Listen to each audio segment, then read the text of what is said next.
Alright, so I'm back again with a McFarlane review. This one with the Earth 2 Batman. Don't know much about this one, never really read the comic book. Haven't read a comic book for a long time, honestly. Nice artwork on the back. Let's get it open. Nothing much to see on the rest of the box.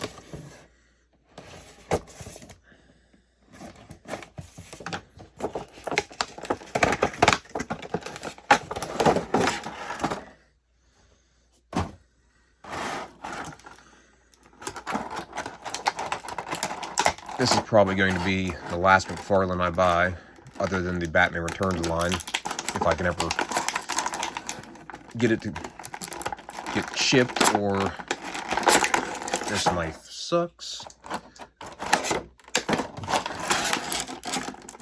or if I can find them in Target, which I'd love to find them in Target and use some coupons.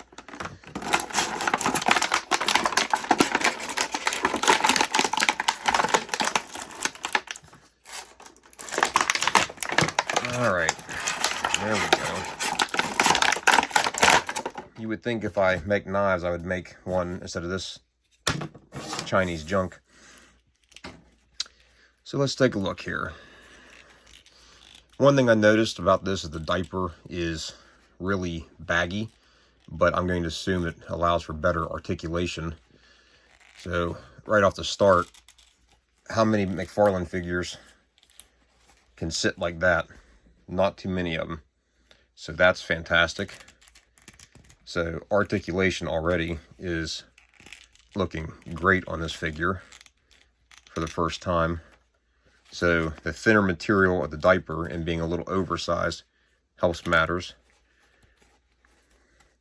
Cape is not wired. It's just a cheap polyester material. That's why I couldn't get it out. They had it taped as well. The head sculpt, I'm not crazy about. I don't think it translates to plastic as well as it does in the art.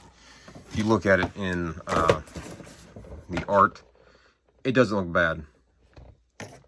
The shading hides the details, and I think in this, it kind of looks like a mustache. Kind of goofy. I think I'll replace the head sculpt. It's just a single head. The neck doesn't move at all. Everything about this figure I really like, though. The paint job is right up my style with all the crazy, like, Kenner customs I do. You see the back of the suit. Not much detailing on the back in gold. I'll probably fix that, add some accents in the back.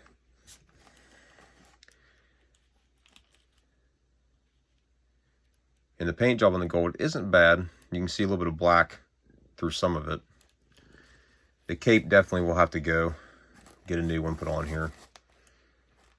But overall, it's a nice looking figure. We'll do some posing with it and see what it looks like. All you get is you get another fist.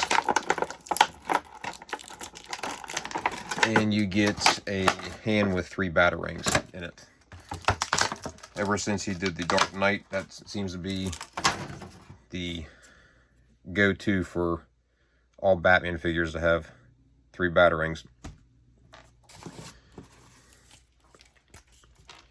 Hand comes off nice and easy. Slides on really well. Almost looks like Wolverine. Alright, let's get some posing and see what kind of poses we can get him in, if we can get him in some more realistic posing, unlike some of the other reviewers and toy photographers who put him in outlandish poses. Let's just see if we can get into realistic poses.